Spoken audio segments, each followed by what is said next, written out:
Alhamdulillahi Rabbil Alamin. Wassalatu wassalamu ala ashrafil anbiya'i wal mursalin Sayyidina wa maulana Muhammadin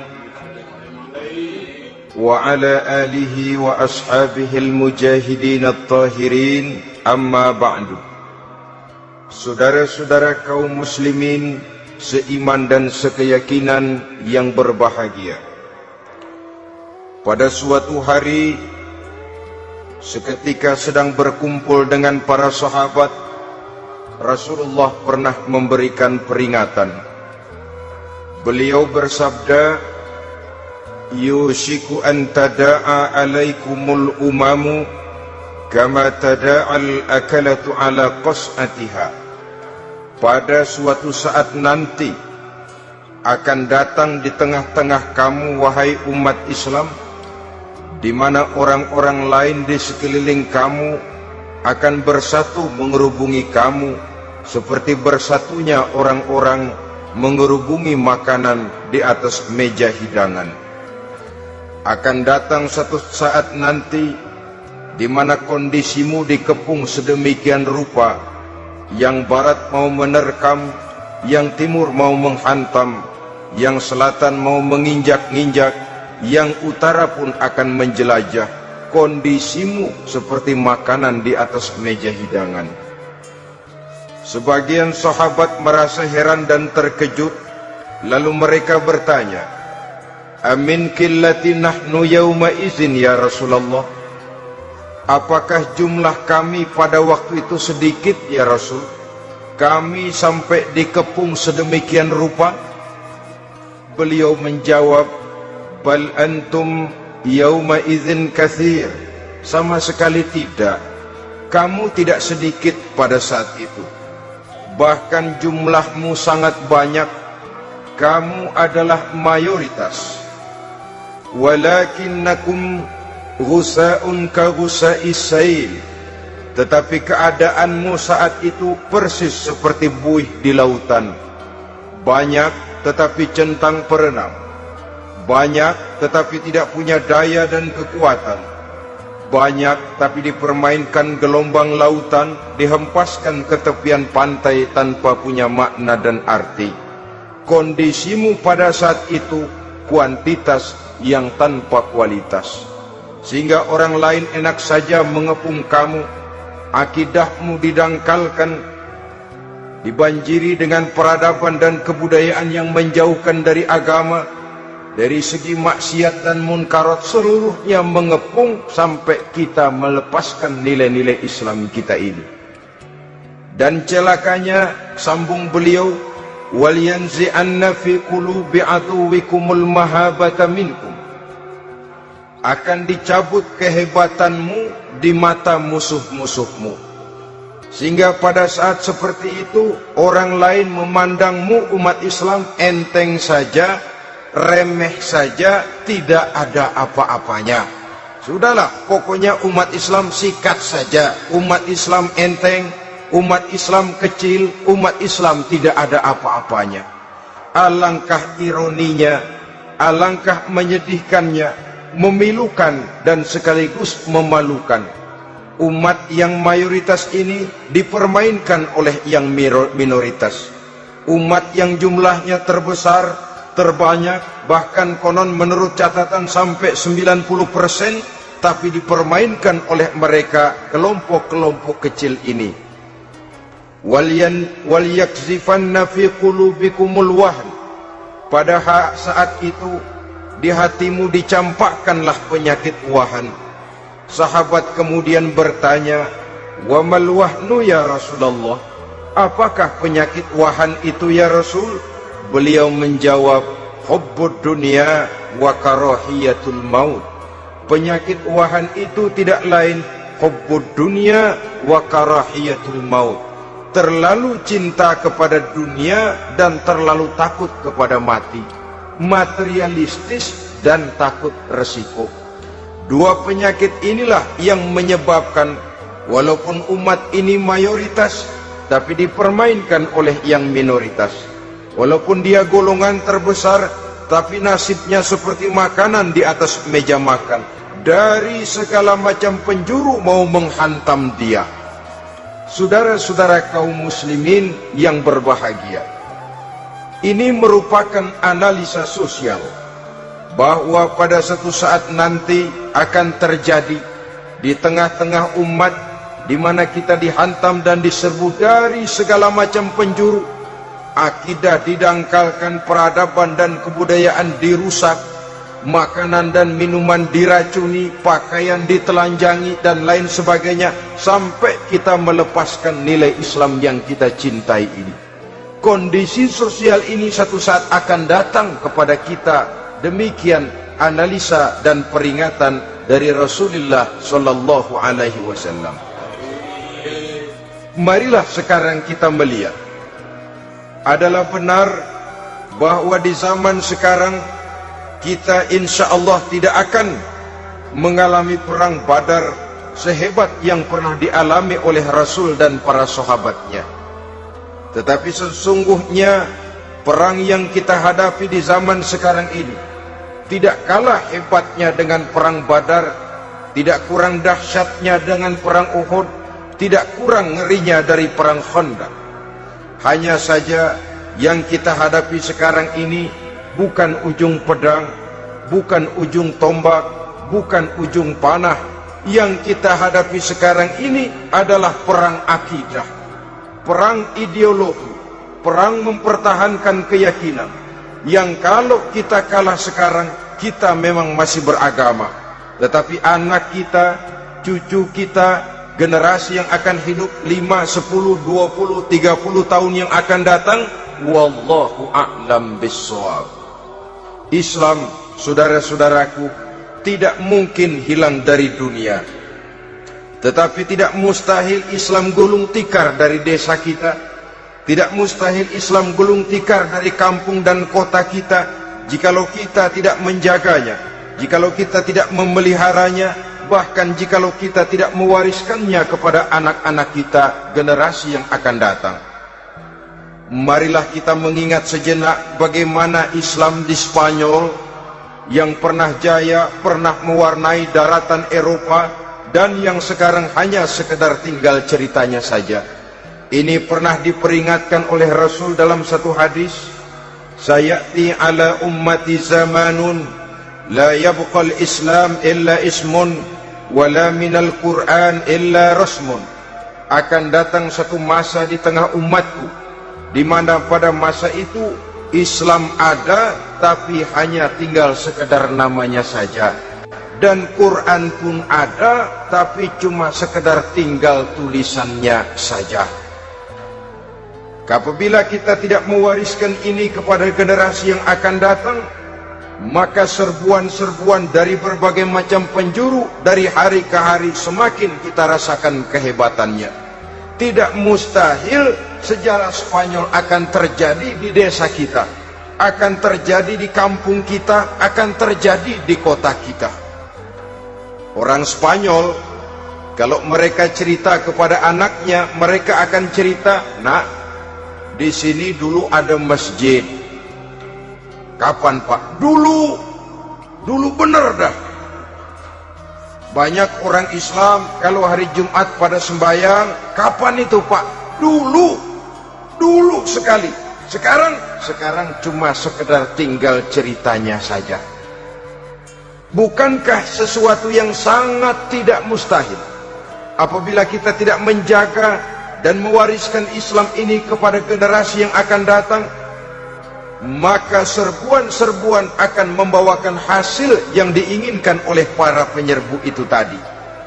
Kita sudah menjadi umat yang mayoritas, tetapi umat yang mayoritas ini menurut Rasul dikepung sedemikian rupa, akidahnya didangkalkan, peradaban dan kebudayaannya ditekan sedemikian rupa, kehidupan sosialnya dibuat individualis, kemudian dari segi pergaulan, pakaian, makanan, minuman dan sebagainya diracuni, sampai dia tidak lagi berpegang teguh kepada agamanya.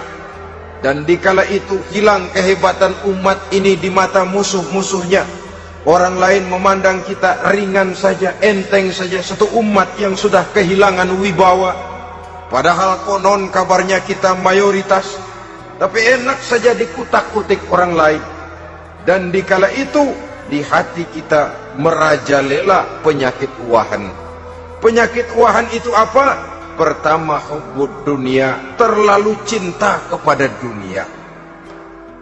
Terlalu cinta kepada dunia yang menyebabkan kita lupa akan tanggung jawab dan kewajiban, lupa meneruskan dan mewariskan Islam kepada generasi yang akan datang. Kita berlomba hanya untuk mengejar dunia dan seluruh isinya, baik dia bernama material, baik dia bernama seksual, baik dia bernama pangkat, jabatan dan kedudukan. Berlomba-lomba kita di dalamnya sampai tercampaklah penyakit hubbud dunia di dalam hati ini. Berurat dan berakar dunia itu, sulit dan berat kita berpisah daripadanya. Akibatnya kemauan untuk berbuat demi dan atas nama agama sangat sulit terwujud di dalam kehidupan ini. Yang kedua, karahiyatul maut, terlalu takut kepada mati. Baik mati ajal, mati dalam artian yang sebenarnya, baik mati usahanya, baik mati karirnya, baik mati pangkat dan jabatannya. Sehingga dengan demikian akibatnya jatuhlah kita menjadi umat yang kehilangan wibawa di mata orang lain. Saudara-saudara kaum muslimin rahimakumullah, saya katakan tadi, perang yang kita hadapi di zaman sekarang adalah perang akidah. Perang menghadapi peradaban dan kebudayaan yang menghancurkan moral daripada anak-anak kita. Perang menghadapi banjirnya maksiat dan munkarat, yang di tengah-tengah itu, di samping berkewajiban menjaga diri dan keluarga, kita pun juga berkewajiban menjaga anak-anak kita, generasi yang akan datang, mengarahkan dan mendidik mereka sesuai dengan yang dikehendaki oleh Allah Subhanahu wa ta'ala. Oleh sebab itu, pada pertemuan kali ini yang akan saya bicarakan ialah bagaimana idealnya seorang muslim lebih dahulu memberikan pendidikan kepada anak-anaknya. Di tengah satu situasi dan kondisi di mana serbuan datang silih berganti melanda dan menghantam umat Islam, kemana anak-anak kita ini harus kita arahkan? Karena kita orang tua mempunyai tanggung jawab. Anak adalah amanah, menyia-nyiakan amanah adalah dosa, dan dosa itu merupakan satu dosa yang besar. Bahkan orang tua bisa saja masuk neraka kalau tidak bertanggung jawab tentang anak-anaknya. Satu riwayat menjelaskan, ada orang soleh, ngajinya cukup, sholatnya cukup, puasanya cukup, zakatnya cukup, di mana ada majelis taklim hadir, baca Quran hobi, fitnah orang tidak pernah. Di akhirat setelah disidang dia ternyata lebih banyak kebaikannya daripada kejahatannya, maka dia pun diperintahkan dan dipersilahkan masuk ke dalam surga. Giliran anaknya disidang, biang okem nih anak. Ditanya, siapa Tuhanmu? Tidak tahu. Siapa nabimu? Tenyaho. Apa kitabmu? Ora gelem. Kamu pernah sholat? Tidak. Zakat? Tidak. Puasa? Tidak. Judi? Hobi. Zina? Tiap malam. Mabuk? Berat. Wah, brengsek kamu. Kebaikan tidak ada barang sedikit pun, sementara kesalahan dan dosa berlipat ganda. Kamu neraka. Anak ini protes. Benar, saya tidak kenal siapa Tuhan saya. Saya tidak tahu siapa Nabi saya. Saya tidak tahu kitab suci dan kiblat saya. Saya tidak sholat, tidak zakat, tidak puasa. Tiap malam saya judi, saya zina, saya mabuk. Tapi saya kerjakan semua itu karena saya tidak tahu dan orang tua saya tidak pernah memberitahu saya. Dia enak-enakan hadir di majelis taklim, saya nyekek botol, didiemin saja.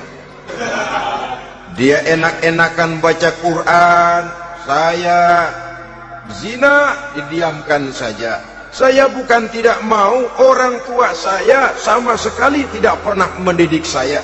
Dia mau benar sendiri. Maka kalau sekarang saya harus masuk ke dalam neraka, saya menuntut agar orang tua saya ikut sama-sama bergabung dengan saya ke dalam neraka. Gara-gara dia tuh saya jadi begini. Orang tuamu yang mana? Tuh, yang barusan mau ke surga. Ini orang tua yang sudah mau berangkat ke surga dipanggil. Sebentar dulu mas. Ini benar anak kamu? Iya pak. Waktu di dunia kamu tidak pernah ajarin dia ngaji? Sampai dia tidak kenal Tuhannya, tidak kenal nabinya, tidak kenal kiblat dan kitab sucinya? Iya pak. Dia tidak sholat, kamu diamkan saja. Dia tidak puasa, tidak zakat, kamu bersikap masa bodoh. Bahkan dia judi, dia zina, dia mabuk, kamu pun berdiam diri saja. Iya pak. Tahukah kamu bahwa anak ini adalah amanah? Menyia-nyiakan amanah artinya khianat, dan khianat adalah dosa yang sangat besar. Kamu tidak bertanggung jawab, maka kamu, anakmu gabung ke dalam neraka. Saudara-saudara kaum muslimin rahimakumullah, itu sebabnya Allah pesan benar-benar, ya ayyuhalladzina amanu qu anfusakum wa ahlikum nara. Hai orang-orang yang beriman, jaga dirimu dan keluargamu, istri, anak, orang-orang yang menjadi tanggung jawab dan kewajiban kita, jaga dan pelihara mereka dari api neraka. Saudara-saudara kaum muslimin, lalu kalau kita orang-orang tua yang hidup di zaman sekarang ini sudah sering beristighfar, mengurut dada, melihat situasi, membaca peta keadaan, konon tantangan yang akan dihadapi oleh anak-anak kita 15, 20, 25 tahun yang akan datang jauh lebih berat dari apa yang kita hadapi sekarang ini. Maka adalah wajar jika kita sebagai orang tua yang cinta kepada agama, cinta kepada anak-anak kita, berpikir untuk mewariskan nilai-nilai yang luhur ini kepada anak-anak kita generasi yang akan datang. Bagaimana pada mulanya kita harus mendidik mereka? Mari kita telusuri apa yang dicontohkan oleh Al-Quranul Karim. Orang-orang tua bijaksana yang diceritakan dalam Al-Quran, kalau sudah berpikir tentang anak-anaknya generasi yang akan datang, pendidikan pertama yang diberikan kepada anaknya ternyata adalah persoalan akidah. Nabi Ibrahim, pertanyaan yang paling merisaukan beliau buat anak cucunya ialah, ma ta'buduna min ba'di. Saudara bisa lihat surah Al-Baqarah ayat 133. Anak-anakku, kalau pada satu saat nanti aku, ayahmu ini sudah tidak ada lagi, meninggalkan kamu semua, meninggalkan kehidupan dunia ini, ma ta'buduna min ba'di, apa yang akan kamu sembah nak kalau ayah sudah tidak ada lagi? Jikalau ayahmu sekarang masih rajin ke masjid, melakukan rukuk dan sujud, i'tikaf dan membaca Quran, kalau satu saat ayahmu meninggalkan dunia ini, masihkah engkau mau ke dalam masjid? Masihkah engkau rukuk dan sujud? Masihkah engkau i'tikaf? Ma ta'buduna min ba'di, apa yang akan kamu sembah kalau aku ayahmu tidak ada lagi nak? Ditanamkan bukan hanya keyakinan bertauhid, sekaligus juga menyembah kepada Allah yang kita yakinkan dengan tauhid itu tadi. Bukankah berbeda dengan kita kebanyakan orang tua sekarang? Kita tidak pernah berpikir ma ta'buduna min ba'di, kalau bapak tidak ada kamu nyembah apa nak? Kita orang tua sekarang pagi-pagi malah berpikir ma ta'kuluna min ba'di, Kalau bapak nggak ada, kamu nanti makan apa, nak? Bukan nyembah apa yang kita pertanyakan, bukan nyembah apa yang kita khawatirkan, makan apa, nak? Maka yang dicari lalu sekolah-sekolah yang bonafit, yang tidak peduli apakah itu merusak imannya, mematikan akidahnya, menghancurkan keyakinannya. Yang penting ada jaminan hari depan bisa dapat lapangan kerja. Akibatnya berduyun-duyun orang-orang tua muslim menyekolahkan anaknya di sekolah-sekolah yang bukan Islam, yang nyata-nyata membahayakan akidahnya, dididik dengan kultur dan budaya yang bertentangan dengan nilai-nilai agamanya. Bukankah ini berarti merelakan anak untuk dikafirkan? Bukankah ini artinya menyerahkan anak untuk ditulis menurut selera para pendidik yang tidak sesuai dengan nilai akidah yang dimilikinya? Mengapa kita tidak berpikir seperti Nabi Ibrahim yang sebelum memberikan pendidikan kecerdasan, sebelum pendidikan matematika, IPS, PSBB dan disiplin ilmu lainnya, yang pertama ditanamkan, ma ta'buduna min ba'di, kalau ayahmu tidak ada, kamu menyembah apa, nak? Menyembah Allah, apa nanti malah menyembah harta? Menyembah Allah, apa nanti malah mendewa-dewakan pangkat dan jabatan? Menyembah Allah, apa malah nanti menyembah alam? Itu yang dikhawatirkan Nabi Ibrahim kepada generasi yang akan datang. Dan itu saudara-saudara, yang seharusnya mengkhawatirkan kita kepada anak-anak kita, generasi yang akan datang. Lihatlah serbuan akidah di zaman sekarang ini. Dimanfaatkan kemiskinan kita umat Islam.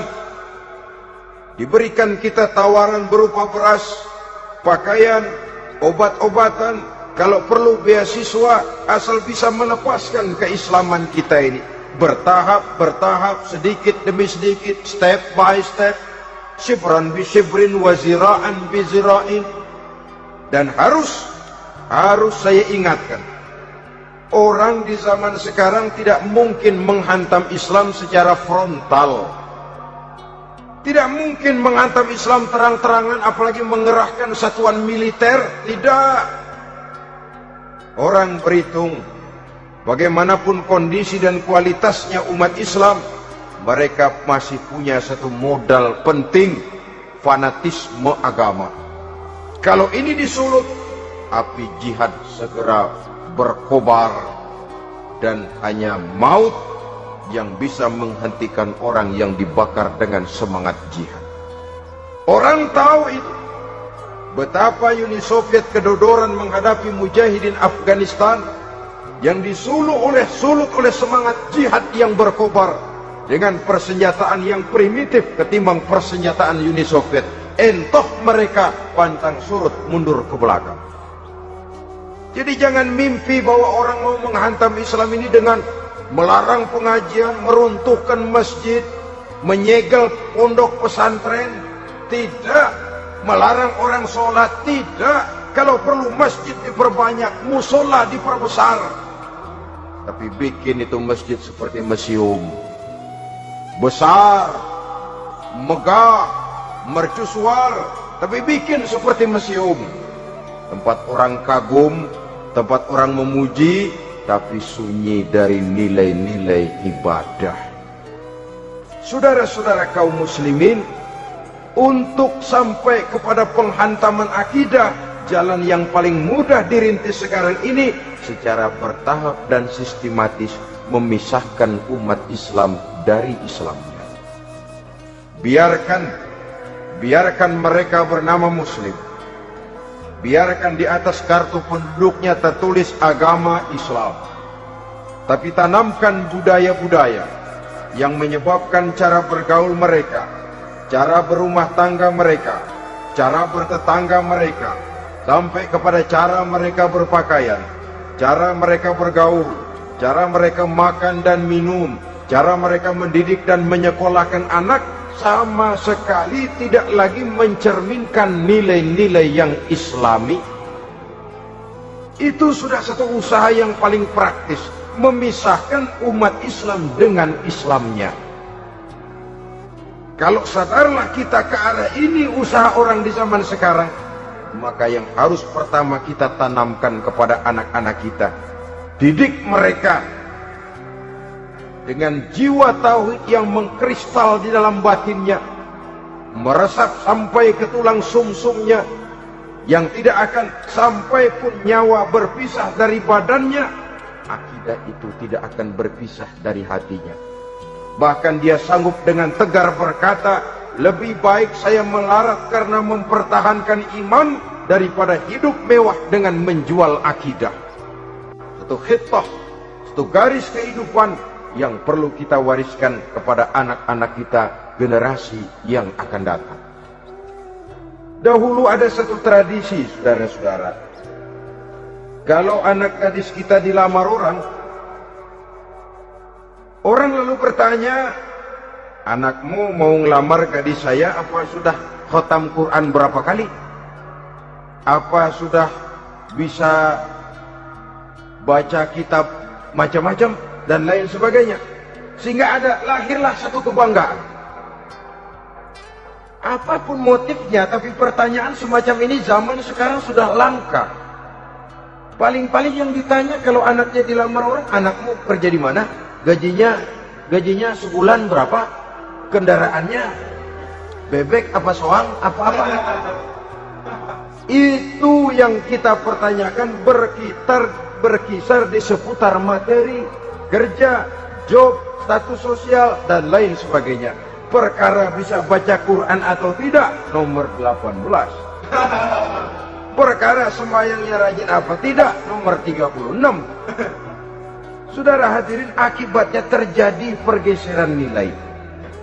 Maka mendidik anak menurut tuntunan Quran adalah seperti yang diberikan contoh oleh Luqmanul Hakim, yang diceritakan dalam surah Luqman mulai ayat 11 dan selanjutnya.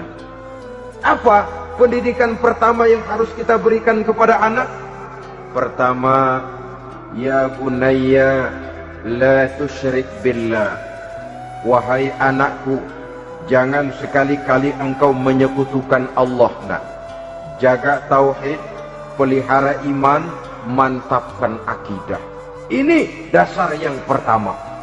Belum lagi anak mengenal berbagai macam disiplin ilmu, yang pertama ditanamkan tauhid. Ini yang mendasari kehidupan. Ini yang akan mewarnai dan menjadi warna dari kepribadian seseorang. Sentuhan jiwa tauhid di dalam diri si anak. Belum lagi sempat dia kenal yang lain, yang pertama yang kita tanamkan, kita wariskan, kita berikan, la tusyrik billah. Jangan sekali-kali menyekutukan Allah. Nah, kalau ini sudah tertanam, ini sudah merupakan satu fondasi yang kuat. Selebihnya nanti tinggal melihat bakat si anak, kemana dia harus dididik ini. Yang terpenting nilai iman lebih dahulu tanamkan. Dan untuk menghancurkan nilai keimanan, saudara-saudara, saya katakan, ingatkan kepada hadis di awal tadi, dikepung kita dari berbagai macam penjuru agar bila bisa melepaskan nilai-nilai iman dan keyakinan. Proses pendangkalan akidah, ditanamkan keraguan kepada agama, ditanamkan rasa malu beragama, sholat malu, baca Quran malu, berangkat ke masjid malu, pakai jilbab malu. Ditanamkan rasa malu beragama, sehingga bertahap sedikit demi sedikit kita mulai berpisah dengan kehidupan beragama. Ditanamkan hal yang sedemikian rupa dari berbagai macam penjuru. Dihantam akidah, akidah kuat, dihantam dari segi peradaban dan kebudayaan. Diperbanyaklah peradaban dan kebudayaan yang bukan mendekatkan kita dengan agama, malah mendekatkan kita dengan neraka. Menjauhkan kita dari agama, menjauhkan kita dari nilai-nilai luhur yang diwariskan oleh orang-orang tua kita terdahulu. Adalah kewajiban kita yang pertama, mendidik anak, menanamkan roh, jiwa, dan semangat tauhid di dalam diri mereka. Saudara-saudara kaum muslimin rahimakumullah, Kenapa kita lebih dahulukan menanamkan jiwa, roh dan semangat tauhid ini kepada anak-anak kita? Pertama, kita tidak hanya ingin sekedar mempunyai anak yang pintar, tetapi lebih daripada itu kita pun ingin mempunyai anak yang benar.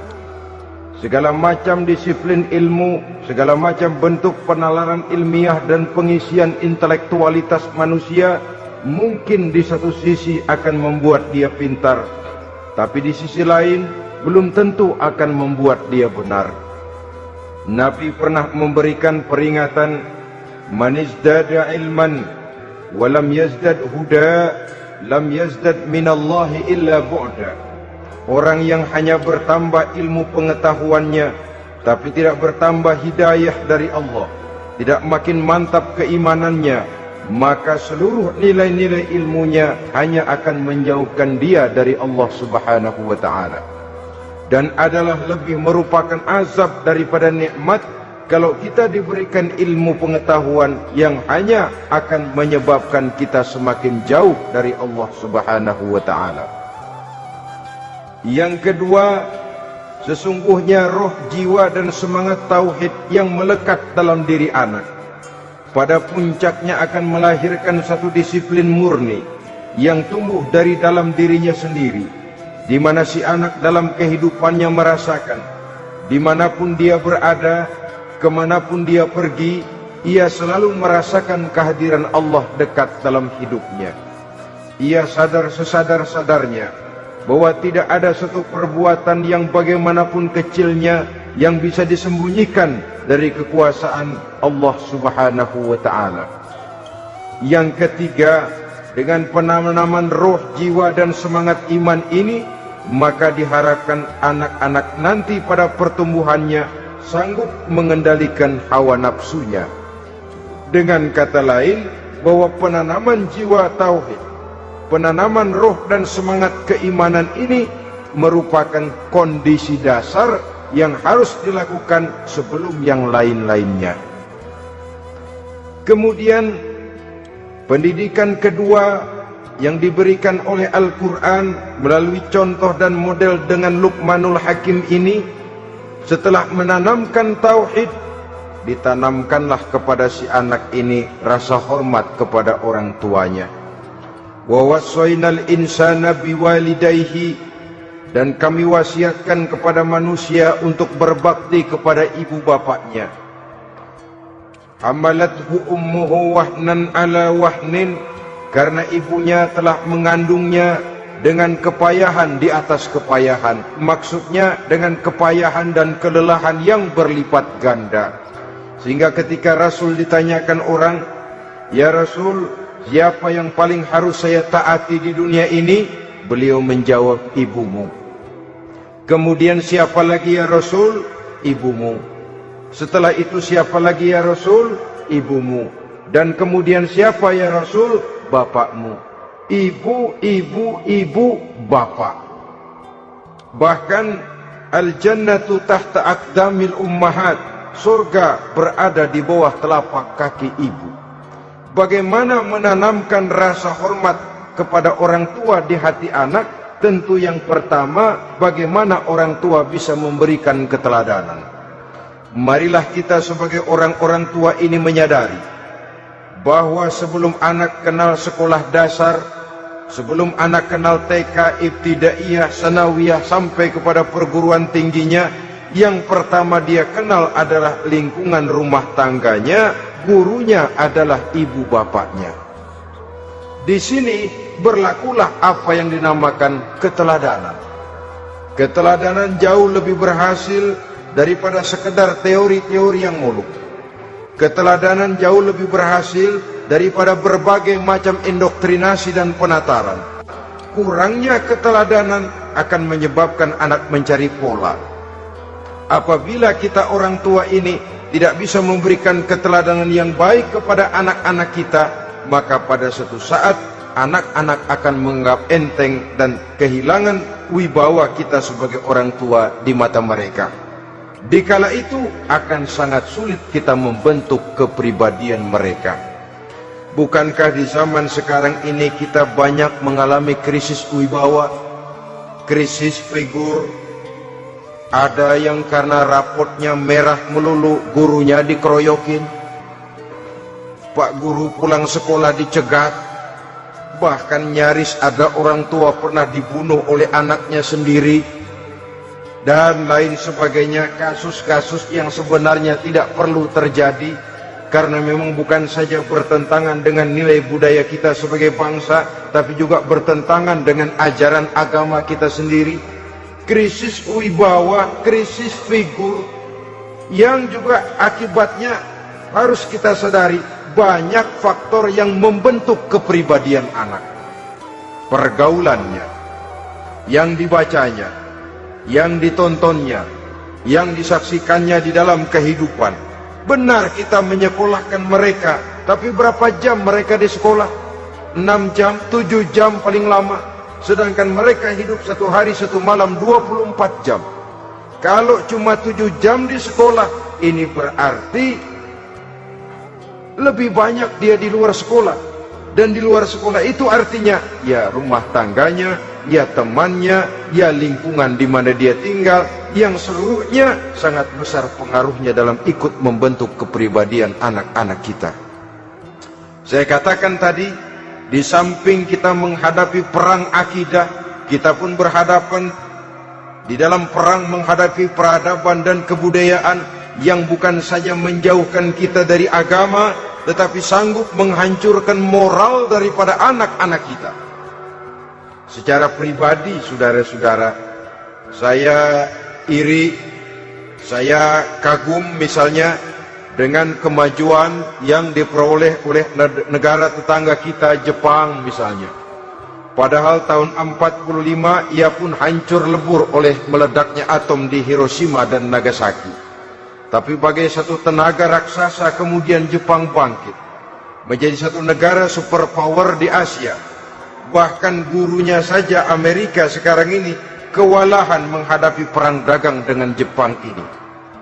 Dan yang menarik, Jepang bisa maju dan modern dengan tetap menjadi Jepang, tanpa harus kehilangan identitasnya sebagai satu bangsa, tanpa harus kehilangan kepribadiannya sebagai satu bangsa. Sebagai negara yang sedang berkembang, kita sering latah. Kita ingin meniru Barat, tapi bukan teknologinya, westernisasinya yang kita tiru. Bukan isinya, kulitnya yang kita ambil. Akibatnya apa? Modernnya belum, orangnya sudah Barat. Bergaulnya sudah cara Barat, berumah tangganya sudah cara Barat, berpakaiannya sudah cara Barat, mendidik anaknya sudah cara Barat. Di mana ketemu orang tua cukup hello daddy. Kulitnya kita ambil, sementara isinya kita campakkan. Ironi dan menyedihkan. Padahal kita sesungguhnya bisa maju dan modern, bisa mengejar segala ketinggalan dan keterbelakangan kita, dengan tetap menjaga nilai-nilai luhur budaya kita sebagai satu bangsa, mengambil isinya, dan kalau memang tidak perlu, lalu mencampakkan kulitnya. Pengaruh peradaban dan kebudayaan yang menghancurkan moral daripada anak-anak kita oleh pesatnya arus teknologi, oleh pesatnya arus komunikasi, di mana hal-hal yang terjadi di belahan dunia lain dapat kita saksikan hari ini juga melalui layar televisi, yang terjadi di Amerika, di Eropa, di Afrika, di ujung dunia yang paling ujung sekalipun. Di ujung dunia yang paling ujung, hari ini kejadian, hari ini sudah bisa kita saksikan. Pesatnya arus komunikasi, kalau jatuh ke tangan anak-anak kita yang belum mempunyai filter, daya saring positif, akan dicerna oleh mereka tanpa memilah dan memilih. Akibatnya, orang kampung bilang kelolodan. Makan nggak dikunyah lagi, tentu saja akhirnya kelolodan. Dan kalau sudah kelolodan, menyusahkan kita seluruhnya. Oleh karena itu, budaya menghormati orang tua perlu dijaga, perlu dipelihara dan diwariskan kepada anak-anak kita. tali silaturahmi sehingga ada respeknya kepada orang tuanya. Jangan bapaknya dianggap CS, ibunya dianggap CS, kakeknya dianggap CS. Hilang rasa respek, hilang rasa menghormati. Sementara orang tua sendiri tidak bisa memberikan keteladanan, kurang mendapat perhatian dan lain sebagainya. Apalagi kalau baik ibu maupun bapak adalah orang-orang karier yang setiap hari sibuk menghadapi tugas masing-masing. Bapak sibuk rapat, pindah kantor sana kantor sini, ibu sibuk arisan, besarlah anak-anak di tangan pembantu dan lain sebagainya, sehingga dia merasa kurang mendapat perhatian, dan ini akan ikut membentuk warna dari kepribadian yang dimilikinya. Sampai kepada pelosok-pelosok desa, jaringan televisi memang menguntungkan. Tapi kalau sudah sampai kepada menayangkan budaya-budaya yang tidak sesuai dengan pola di mana mereka tinggal, pola lingkungannya, dan ingin mereka terapkan dalam kehidupan, ironi dan menyedihkan. Maka sering dikatakan, jikalau ABRI masuk desa, rakyat beruntung. Jikalau listrik masuk desa, rumah jadi terang. Jikalau koran masuk desa, rakyat jadi cerdas. Jikalau hakim masuk desa, rakyat lalu sadar hukum.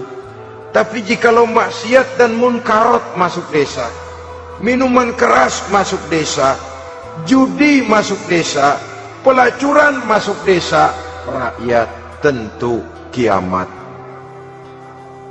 Dan kita harus punya budaya untuk memilah dan memilih, mempunyai filter untuk jadi daya saring positif. Oleh karena itu, saudara-saudara, tahap kedua setelah menanamkan jiwa tauhid kepada anak, tanamkan rasa hormat kepada orang tuanya. Orang tua itu ibu bapaknya, orang tua itu guru-gurunya yang mengajarkan dia, atau yang dianggap tua yang lebih senior dari dia. Karena tidak ada satu peradaban yang berdiri sendiri. Bagaimanapun maju dan modernnya kita sekarang, tentu merupakan mata rantai yang berkaitan dari generasi terdahulu. Ini yang kedua. Setelah tauhid, berbakti kepada ibu dan bapak. Tidak ada satu kebahagiaan yang bisa ditegakkan di dunia ini tanpa doa, tanpa restu daripada ibu dan bapak. Ini keramat hidup.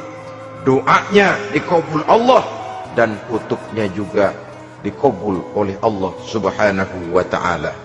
Jadi mendidik anak setelah menanamkan jiwa tauhid, menanamkan rasa hormat dan taat berbakti kepada ibu bapaknya. Itu yang kedua.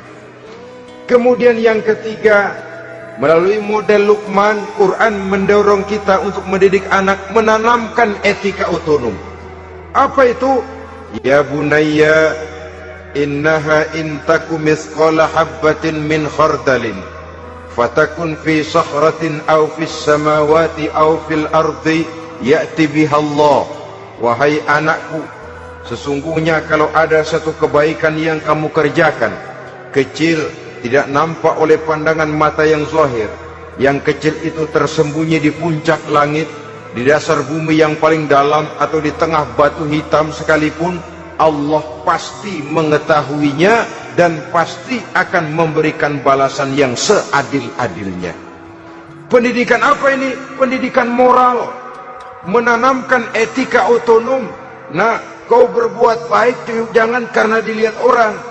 Kau tidak mau melakukan kejahatan, jangan cuma karena ada polisi. Kalau ada polisi kau tidak mau jahat, kucing juga begitu.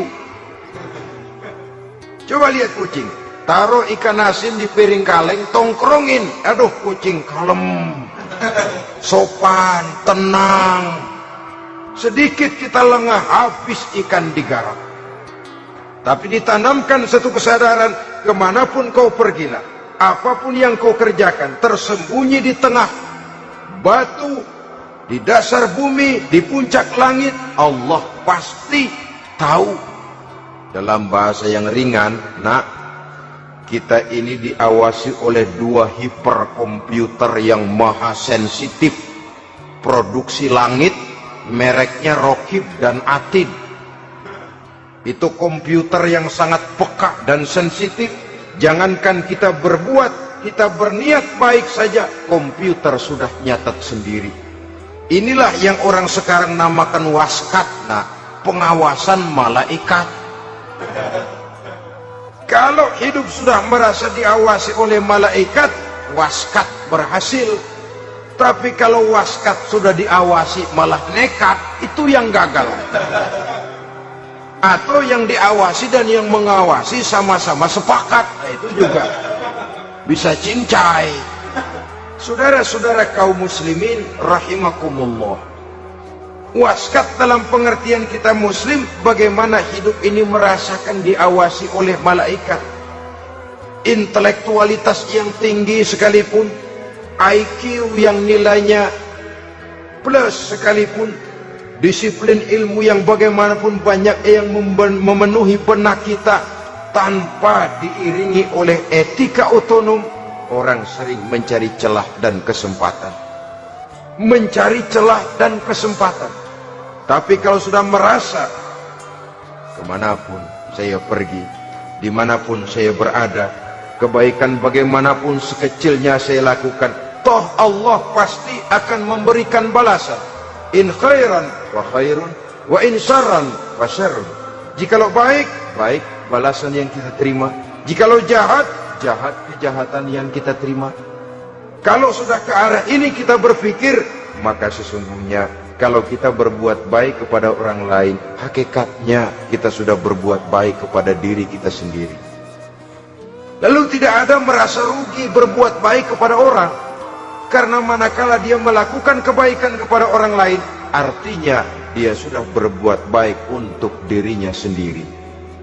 Jadi setelah tauhid, kemudian berbakti kepada ibu bapak, yang ketiga baru pendidikan tentang akhlak, tentang moral. Pola ini yang sering terlupakan oleh kita, bahwa bagi kita itu pendidikan tidak lain upaya mencerdaskan otak anak. Jangan sampai sebab ini kelihatannya pembangunan makin maju, persaingan hidup makin tajam, tensi ekonomi semakin tinggi, sementara jumlah tenaga kerja dengan lapangan kerja yang tersedia jauh dari mencukupi.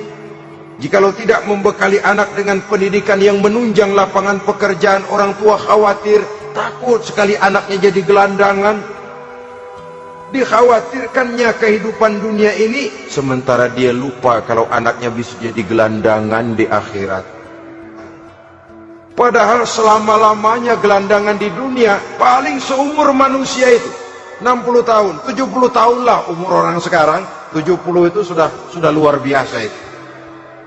Tapi kalau harus menggelandang di akhirat, menjadi gelandangan di akhirat, alangkah menyedihkannya.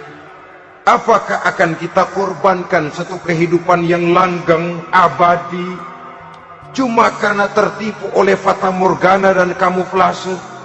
Kita korbankan yang sedikit, kita korbankan yang besar karena kita memilih yang sedikit. Dalam bahasa Al-Quran memang pernah diceritakan hidup ini hakikatnya perlombaan, saudara-saudara. Perlombaan. Dan di dalam perlombaan itu ada yang menang, ada yang kalah.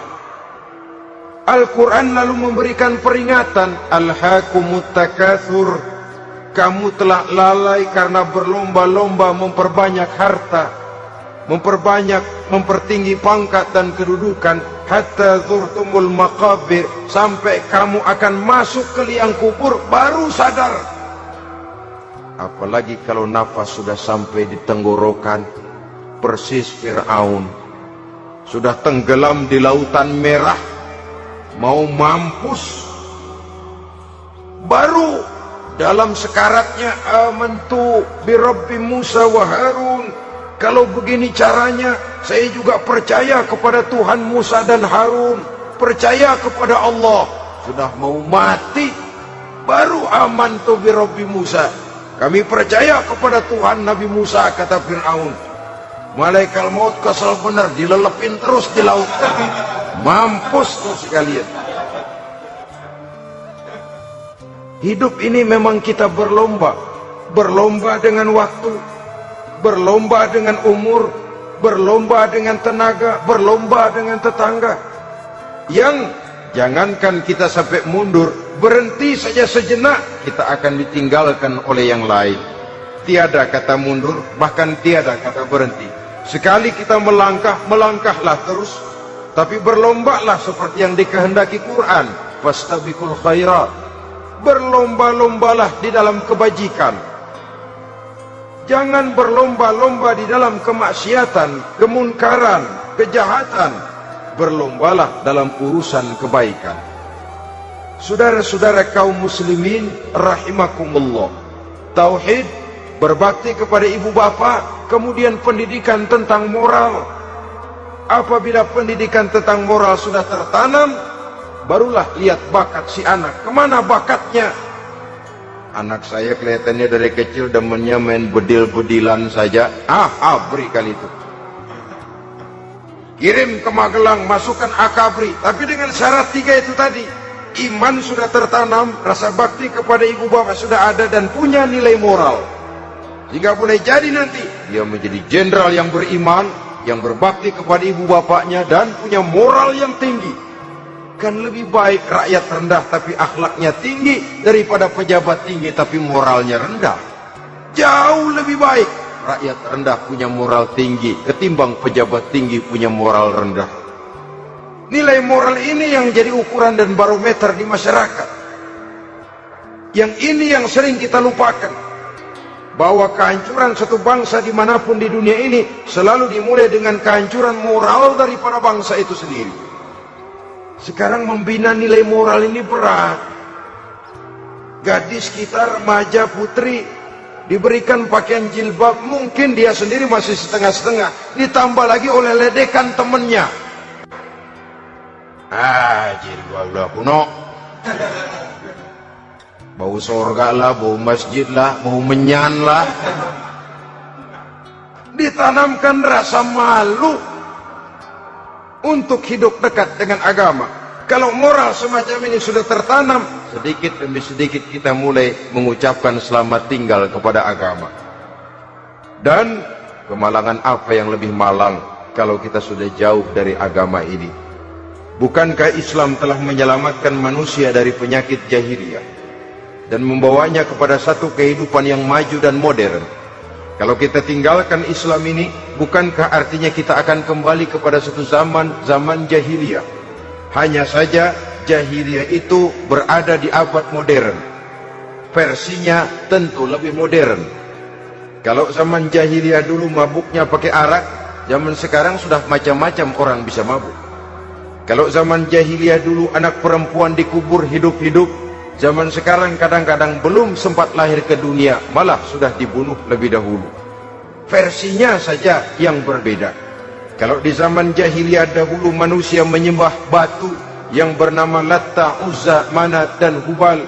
Di zaman jahiliyah modern sekarang ini, orang sering menyembah kepala bagiannya, sering menyembah atasannya, sering menyembah komputer, sering menyembah teknologi modern yang lebih diyakininya daripada Allah sebagai keyakinan sentral di dalam hidupnya. Saudara-saudara kaum muslimin rahimakumullah. Jadi yang ketiga, nilai moral yang ditanamkan kepada anak-anak kita supaya dia bisa menghadapi tantangan-tantangan hidup yang semakin berat ini dengan tetap berpegang teguh kepada nilai-nilai moral yang diwarnai oleh jiwa keimanannya yang bersumber dari ajaran agamanya. 3. Kemudian yang keempat, barulah tatanan kehidupan sehari-hari. Apa kata Luqman? Ya bunayya aqimis sholah. Setelah bertauhid, berbakti kepada ibu bapa, punya nilai moral. Ya bunayya aqimis sholah, nak dirikan sholat. Rumah tangga muslim. Anak berumur 7 tahun sudah berani meninggalkan sholat. Kata Nabi, pukul. Bukan untuk menyakiti, untuk mendidik. Karena sayang kepada anak. Saudara-saudara, kita khawatir betul kepada anak. Kalau dia pulang dari sekolah, Buru-buru kita sebagai orang tua bertanya, sudah makan nak? Sudah istirahat nak? Tapi jarang kita sebagai orang tua melontarkan, sudah sholat nak? Bahkan kita bisa memberikan sugesti kepada anak. Nah, kalau kau naik kelas 1 sampai naik ke kelas 2, bapak beliin sepeda. Tamat SD nak, motor. Tamat SMP nak, ke Bali kita. Tamat SMA nak, Singapura. Saudara-saudara, tapi kalau untuk urusan sholat misalnya, kita tidak pernah memberikan sugesti kepada anak-anak kita. Nah, kalau kau hafal Fatihah lengkap dengan artinya, bapak beliin sepatu. Nah, kalau kau bisa sholat dengan baik, cukup syarat rukunnya, bapak beliin sepeda. Ada rangsangan, ada sugesti yang membuat anak lebih tergerak untuk hidup dalam suasana keagamaan. Ya bunayya aqimis sholat, nak dirikan sholat. Sebab ini sandaran vertikal yang paling langsung antara manusia dengan Tuhannya. Menyadari bahwa sepanjang yang bisa dilakukan oleh manusia hanyalah berusaha, dan kepastian sepenuhnya ada di tangan Allah.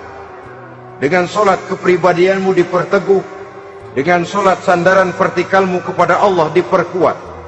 Dan pada waktunya nanti Al-Quran memberikan bimbingan, hendaklah minta tolong kepada Allah dengan sabar dan tetap mendirikan sholat. Ya bunayya aqimis sholat. Setelah itu, wa'mur bil ma'rufi wanha 'anil munkar. Tegaklah membina yang ma'ruf, tegaklah mencegah yang munkar. Ini sikap hidup. Sholat tadi tugas hidup. Lalu sikap hidup tampil di tengah masyarakat, membina yang ma'ruf, mencegah yang munkar sesuai dengan kesanggupan masing-masing. Bukankah setiap kita kepingin punya anak yang bermanfaat, setidaknya bagi keluarganya, syukur kalau bisa bagi lingkungannya, bagi masyarakat, bangsa dan negaranya. Dan satu di antara tanda orang yang bermanfaat, kalau dia bisa hidup menjadi penganjur yang ma'ruf dan pencegah yang munkar. Dan itu kalau tidak ada hidayah, sulit orang mau melaksanakan itu. Sebab apa? Ada kecenderungan belakangan ini di mana agama dianggap urusan pribadi. Sehingga orang lalu sering bilang, jangan bawa agama dah, itu kan bukan urusan agama. Ini sudah ciri berpikirnya sekuler. Jangan bawa-bawa agama. Agama urusan pribadi, artinya orang mau sholat mau enggak, jangan bilang apa-apa dah.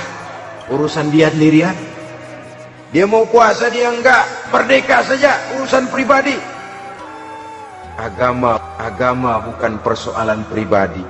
Apalagi jika sudah menyangkut amar ma'ruf dan nahi munkar. Siap menegakkan yang baik, mencegah yang munkar, untuk tegaknya satu masyarakat yang diwarnai oleh kebaikan dan terhindar dari segala macam kejahatan. Dan terus ayat-ayat selanjutnya mencerminkan sikap hidup. Namun yang intinya, cara mendidik anak yang baik, yang dicontohkan oleh Al-Quran dengan Luqmanul Hakim sebagai model. Pertama, tanamkan tauhid. Yang kedua, tanamkan rasa hormat dan berbakti kepada ibu bapaknya. Yang ketiga, tanamkan moral, nilai akhlak yang tinggi. Setelah itu yang keempat, biasakan hidup dalam suasana keagamaan.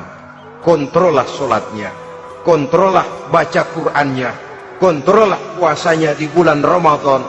Ajaklah anak-anak sholat berjamaah, sehingga dengan demikian dia terbiasa oleh satu suasana yang mendekatkan dia dengan nilai agamanya. Dari sana diharapkan nilai-nilai ilmu yang didapatnya dari bangku sekolah akan menciptakan keseimbangan dengan yang ditanamkan oleh orang tuanya dalam bentuk yang dijelaskan oleh surah Luqman itu tadi. Sehingga apabila keseimbangan ini terwujud, akan menjalin keseimbangan dalam pola berpikir, dan keseimbangan dalam pola berpikir akan melahirkan keseimbangan dalam perbuatannya. Terwujudlah kita harapkan insan yang fid dunya hasanah wa fil akhirati hasanah. Inilah harapan kita semua. Mudah-mudahan Allah memberikan kekuatan kepada kita untuk mewariskan nilai-nilai yang baik kepada generasi yang akan datang, sehingga esok harus lebih baik daripada hari ini, dan lusa harus lebih baik daripada hari esok. Terima kasih atas perhatian saudara. Mohon maaf atas segala kekurangan. Usikum wa nafsi bitaqwallah. Wassalamualaikum warahmatullahi wabarakatuh.